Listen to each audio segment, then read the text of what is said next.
Josh, it's a pleasure to meet you. Likewise.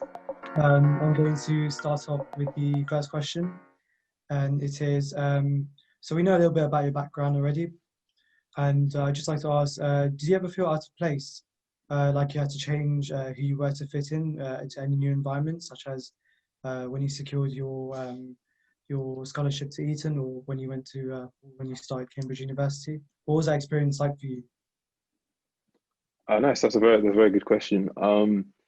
So in terms of feeling out of place, so definitely, especially sort of early on, I felt that this environment was very new. But what I would say helped is, or should I say, was the 3 days I spent at Eton during my interviews. So I boarded in a house with Etonians and guys that I would be sort of spending time with, boarding if I did get into Eton, and that definitely helped in terms of reassuring me that these guys were normal people, and that although we might come from different socioeconomic backgrounds, you know, I could still sort of be myself, and that was very reassuring to know. But yeah, when I started, I did sort of feel how do I describe it? Although I was aware of the difference and that it shouldn't sort of be a big deal at all, it just felt that I felt I was different. But again, over time, that feeling sort of died down as I got to know the boys even more, as I played different sports and we spoke on similar interests. I found that there was a lot more common ground than I might have thought there would have been, and that definitely helped to break down any barriers that might have been there between any of us. Okay, thank you. No, I think there's definitely, there are always things that you can find within people that sort of bring you together. 100%. Definitely. What would you say was the most challenging thing about moving to Eton? Ooh, a challenging thing. I mean, on a basic level, I never spent probably more than a week or two away from home at any one time. So just being away from family and friends, people that I'd grown up with for 3-4 weeks on end was definitely quite challenging. Initially, I did feel quite homesick, but that's definitely something that I learned to deal with quite quickly, which is very helpful, I have to say. Also, yeah, I just miss being away from sort of things that I found familiar, whether it was the food, you know, I really love my mom's cooking, and to not sort of be able to have that for quite some time was something that I really missed. It's quite funny, I always tell my mum how whenever I'd come home, the food that she'd normally make I'd find sort of super spicy, even though she would say that, you know, this is how I've always been making it. But just kind of spending so much time away in a sense tampered with my taste buds. But I think she'd be happy to know that that's something that I've sort of that's no longer the case. So what else? So remind me the question again, sorry. So what was the most challenging thing about moving to Eton? Okay. What did I find challenging? I guess just adapting and just being in an environment where, you know, people often didn't necessarily or weren't necessarily able to relate with all aspects of my background. I think that's something I found quite challenging. But then there actually were people who I realized were quite similar to me in the sense that they also grew up in sort of South London or other parts of London and attended state schools before coming to Eton. So that was a sort of nice touching point that we were able to relate with each other on. So I've seen some of the work you've done, right, with the some like ambassador roles you've taken with some organizations. Yeah. And my question is, what does positive social change mean to you? And how has that changed over time? I mean, with my experience, I've done similar things, and I find that the meaning changes from time to time depending on sort of the objective I'm trying to achieve. So, what does that mean to you, and what difficulties have you faced? Well, not necessarily difficulties, but what changes? What has been the journey been like? You know. Nice. So positive social change. I think it's quite sort of hard to give a definitive answer because as you say, it sort of always changes. But I think positive social change, to me, like the main part of what it consists of is, I guess, just people from all sort of backgrounds, especially the the most deprived backgrounds, having access to opportunities and not being limited from where they've come from. Also, positive social change looks like so many different facets to this. It's always hard to sort of place one thing on it, but yeah, I mean, I think I'd emphasize again, just people not necessarily being held back no matter where they've started from in life. What does it mean to me and how it's changed? So I'll give an example. Coming from South London and growing up, having experienced many different types of deprivation, I guess an example of positive social change would be me using all of the experiences and the opportunities that I've been given, having gone to Eton, for example, and now being at Cambridge, to sort of and sort of reflecting on how I've benefited from that and using those experiences to try and to the best of my ability help others who don't necessarily have the same opportunities as me, whether it's by opening up the network that I might have accumulated or sharing advice. For example, I guess what I'm sort of doing now, I guess that's one way I try to go about bringing positive social change and just increasing the opportunities that are available to young people from backgrounds similar to the one I'm from. So yeah. Thanks for that. It sounds very inspirational. That's great. I've realized we've gone to these deep topics, but maybe if we just step back, can you just go over your journey again, Josh, and kind of explain how did you get to Cambridge? Yeah, cool. So it's always interesting because I just wonder where to start from. I guess I'll probably start from secondary school. Well, I can go a bit further actually. So, I mean, personally, so I was actually born in Dublin, in Ireland, the youngest of four siblings. We lived there for a while, and before moving actually back over to the UK, which is where my three older siblings were born. I've grown up in South London all my life, specifically on the Brandon estate. And if you know anything from someone just said they're also from Dublin, that's really good to see. If you know anything about the Brandon estate, you'll know about the many sort of social problems that are prevalent within the estate, whether it's sort of knife crime or sort of other social problems like drugs, etc. So just kind of growing up in that kind of environment, it was kind of hard seeing all of that stuff around you, and not being sort of how do I put it, not essentially sort of following that path. But I mean, for me, I think I've always been sort of strong-willed, and none of that stuff has really appealed to me. I've always been fascinated by learning, and I guess I wasn't necessarily, I've never considered myself as a sort of nerd, but I just always liked learning stuff, whether it's from older people or just reading, personal research. And that's how essentially I found out about Eton actually. I came across it I think it might have been a documentary that I was watching, and it was probably maybe in year 9, 10, and that sort of, I guess, sowed a seed in my mind.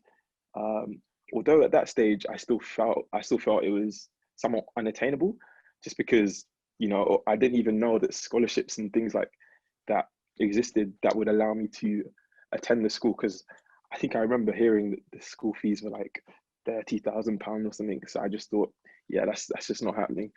So I just kind of wrote it off. And then when I was in year 10, in the local newspaper, I read a story about a young man called Adam Roble, who's a good friend of mine now, and he went to a school called Woolworth Academy and had been awarded a scholarship offer to Eton. And Woolworth Academy is literally 15-20 minute walk away from my secondary school. And so seeing that really made me feel that, you know, it was possible, and it made it slightly more, it put it slightly more into my reach, essentially, because I was like, you know, Adam comes from a relatively similar background to mine, grown up on an estate in Brixton. You know, if he can do it, I mean, it's definitely worth giving it a chance at least. And I've always been someone who's felt that even if you don't achieve something, why not try? Because if you don't try, you know, you'll never know. And Exactly. you know, I told a few teachers and friends I wanted to apply to Eton the following year, and they were really supportive. People, you know, looked over my personal statement drafts that I had written and gave me feedback. And yeah, so when it was time to submit the application, you know, I did a couple more drafts of my statement, sent it off, filled in the application for the bursary which I was applying for, which would mean that I wouldn't have to pay fees. So this was under what's called a sixth form scholarship, but now that's been rebranded and it's called the Orwell Award, named after George Orwell, who actually attended Eton some time ago. And I sent it off. And I think it took about a month for me to hear back. And when I did, I got an email saying that I'd been shortlisted and that I needed to come for exams and interviews. And I did, and that's when I was at Eton for 3 days, as I mentioned previously. So I did that, and while I was at Eton, I met Adam, who was the guy that inspired me to apply to Eton, and he gave me some really helpful advice about my interviews, etc.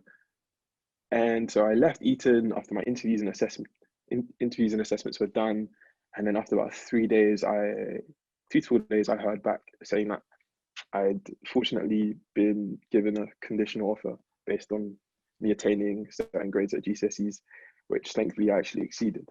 So I guess that was my journey to Eton. And Adam actually, so obviously finished Eton a year before me, has actually recently been elected president of the Oxford Union, which is a huge deal. So continues to inspire me to this day. Wow. Great, thank you for that. Nice. Yeah, I think you've sort of answered my next question, but it's what advice would you give any young people that are trying to do or trying to overcome the challenges that you did and trying to do something similar? Mm.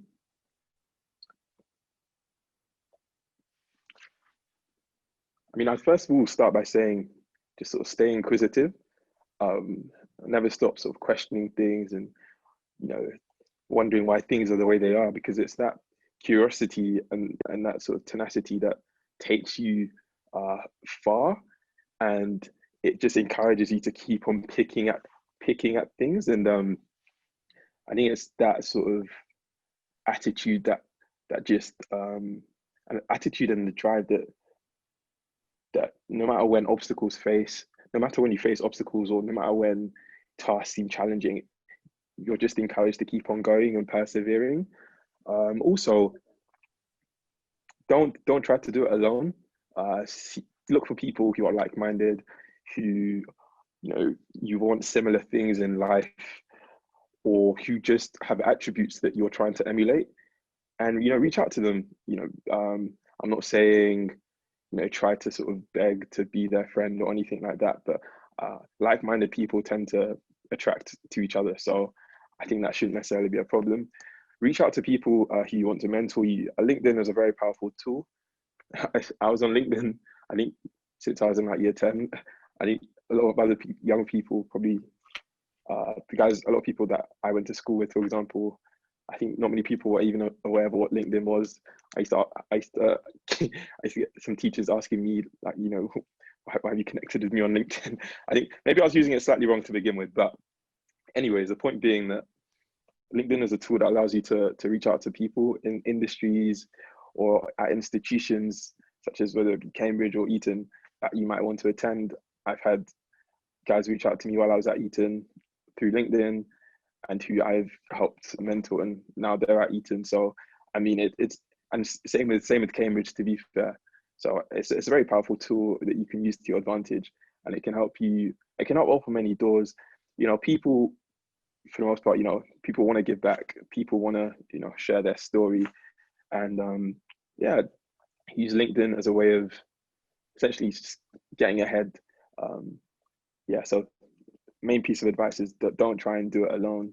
You know, there are people with through the experience or have the job that you might want to get. So there's no harm in reaching out and asking them how they've done it, because more time than not, it will just make your life a lot easier.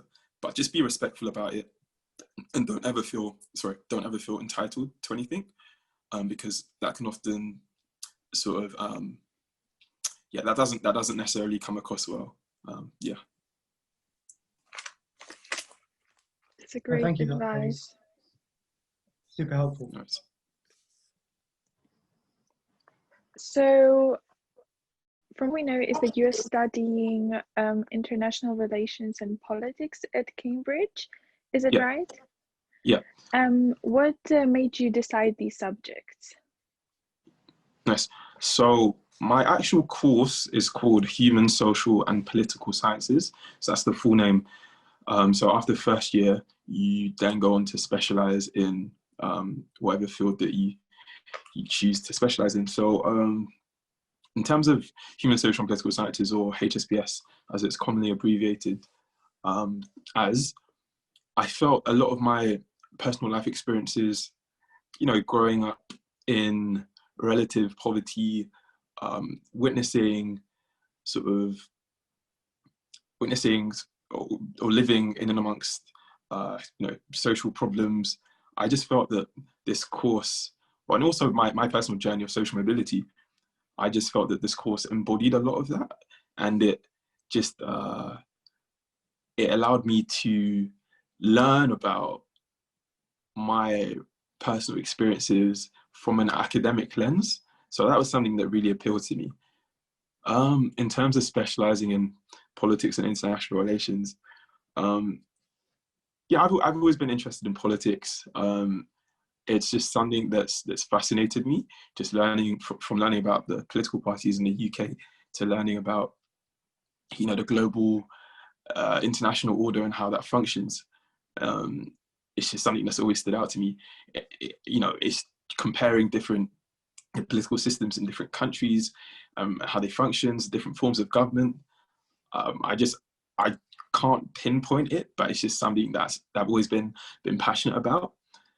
And also just learning about how the world is changing. So that's something that's sort of stood out to me for a very long time. And also just the fact that politics is something that, like, no 2 days are the same in politics, and just constantly being on my toes and having to look at the news and how things have changed in this country and how it's affected that. It's just something that, yeah, again, I just love it, to be honest. Yeah. Similarly with international relations side of things as well. Does that mean we're going to see you as a Prime Minister of UK?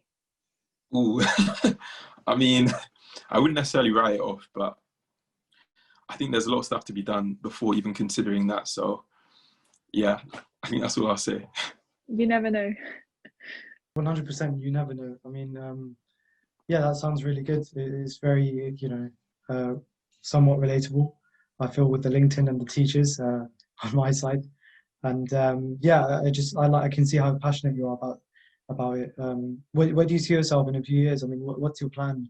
What do you plan to do after university? Yeah, so I'm very much still kind of considering several different options. So I'm really interested in tech, actually, funnily enough. Technology, yeah. So okay. yeah, and just sort of creating products to meet, you know, the needs of society, essentially. I feel like there are endless possibilities with that. I just love being part of the solution. So I also sort of see myself doing quite a bit of work in like a social sort of sense, and just trying to tackle some of the social problems that exist. I mean, I currently do a lot of that stuff already, in terms of my involvement with, as a trustee with the Oppidan Foundation, for example, who are a charity that aims to tackle exclusion in secondary schools. I mean, that's something that I feel still really passionate about, just because of I mean, so a stat for you, right? 50% of prisoners were at a point permanently excluded. In just sort of being aware of statistics like that encouraged me to actively try and do something to change things. And, you know, from my experience growing up, you know, I know many people who were, I mean, probably not many, but quite a few young men in particular who were permanently excluded from school. And I've seen how destructive that can be in terms of their development, and how several of them have sadly ended up in prison, for example, or a couple of them are actually sadly no longer with us. And yeah, I just sort of feel called and passionate about doing something to try and change that. And thinking about my personal background, I think quite early on, I got in a bit of trouble, in the sense that, not in the trouble that, you know, I'm being sort of, I'm calling teachers like names and stuff like that, but just many type of trouble where you're sort of talking out of turn, and just sort of making cheeky remarks, and the class is laughing, that sort of thing.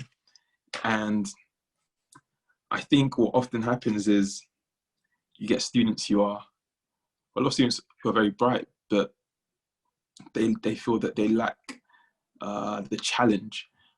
And so the fact that they feel that they lack a challenge means that a lot of their extra energy, which could otherwise be spent, you know, working on maybe additional work, or work that they might find more suited to their ability, those students often find themselves, you know, in trouble, because that extra energy is not being spent doing those type of things, and rather being spent maybe disturbing the class, for example. And so you get there's a lot of potential that's wasted, essentially due to a lack of early intervention, and a lack of those students being given tasks that suit their ability.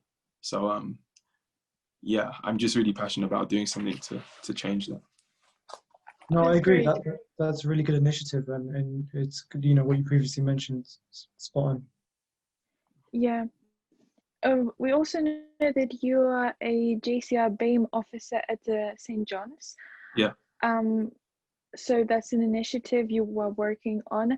What are some of your plans for 2021? It's quite interesting you say that, because like my role is just finished. Yeah, so that was my role over the past year. So it's a yearly. So a bit of context. So JCR stands for the junior common room, or like junior combination room, something like that. And so in the same way, you know, at school you'd have your student council or something like that.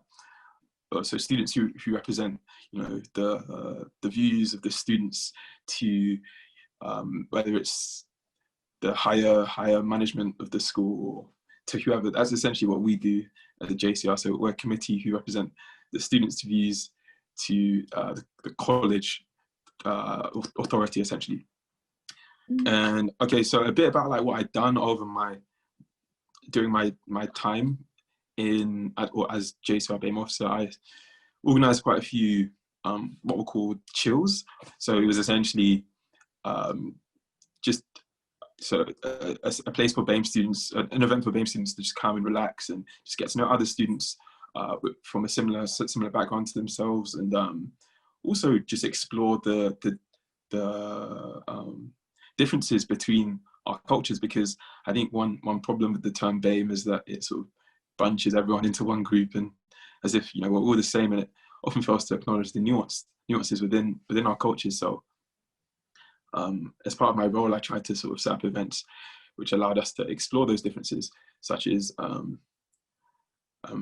event where, you know, people from different ethnic backgrounds brought food that represents, or that not necessarily represents, but food that, you know, they've grown up eating, for example, and, you know, they just sort of shared that with everyone else, and it was just nice because people got to sort of get a glimpse of several different people's cultures, and that was really nice. And another initiative I worked on, and I'm still working on, is the Be a Mentor scheme.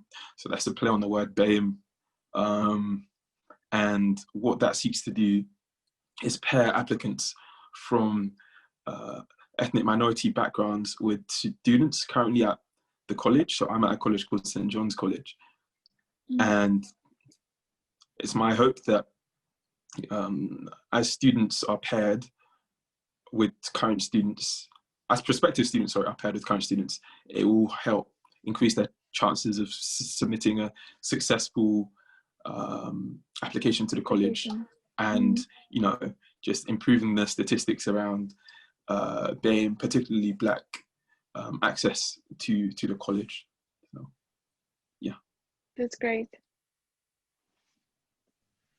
I've got a question from the chat here, and it says, what challenges have you faced being in such a prestigious institution?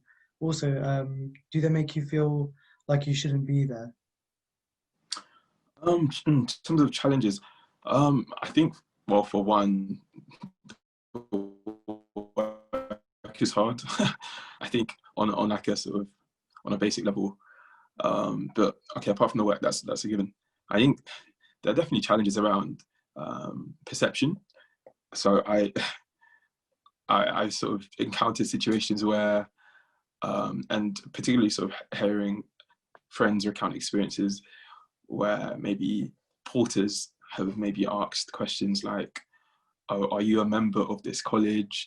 And also students asking, you know, if you're a member of the university and stuff like that. And just the idea that because you look a certain way, you know, your presence is questioned. And yeah, that can be quite annoying at times, if I'm being frank.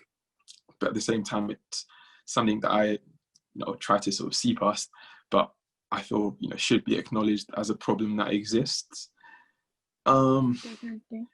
It's funny because a lot of the challenges I feel like I might have faced, I feel that going to a school like Eton helped to alleviate some of those challenges. So for example, if I didn't go to Eton, I feel like I might have felt a lot more imposter syndrome than I sort of do. For example, aesthetically, my college is very grand, and it's very old, and it's steeped in history, but so is Eton. Do you understand what I mean? And I think Eton might have been founded before my college in Cambridge. So just kind of stuff like that. And that definitely makes me feel a lot less like, quote unquote, an outsider, or that, you know, I don't deserve to be here, because I'm very aware of, you know, the institutions I've inhabited in the past, and how that, and that's just generally speaking, that's made me feel a lot more comfortable, and that's something I feel is a huge privilege.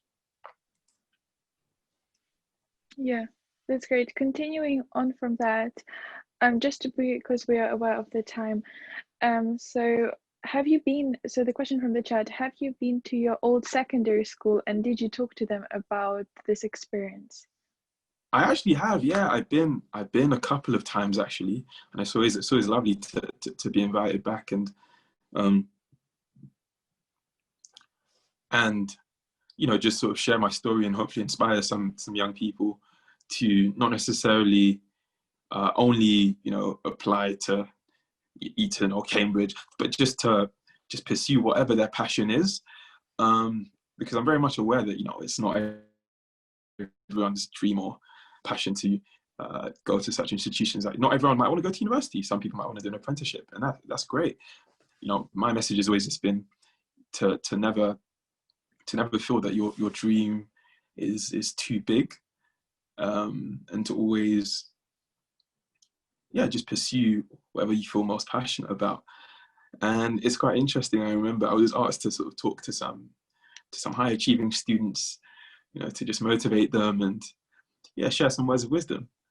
But I then asked, I'm happy to speak to students, but can I also speak to the most disruptive students, the ones that get in the most trouble, the ones that get sent out of class, the ones that are on the verge of exclusion? Because I want to share with them that, early on, I was in a relatively similar place to you guys, and I was able to turn things around with just sort of focus and channeling my energy towards doing something productive. So just sort of encouraging them to find something that they're passionate about and something that they can hone their focus in. And that can obviously be education, but it can also be things on extracurriculars on the side. Like for me, it was discovering spoken word poetry, and that experience enabled me to actually travel to Washington, DC when I was 16, for example, fully paid for by the school, and compete in an international poetry competition called Brave New Voices. That was the first time I'd ever been to America, for example, and experiences like that just widened my eyes and allowed me to see that there is a lot more out there. So just find something you're passionate about and hone in on that craft. That's a great message. I appreciate it. Shakeel? How will you encourage Black boys to be focused?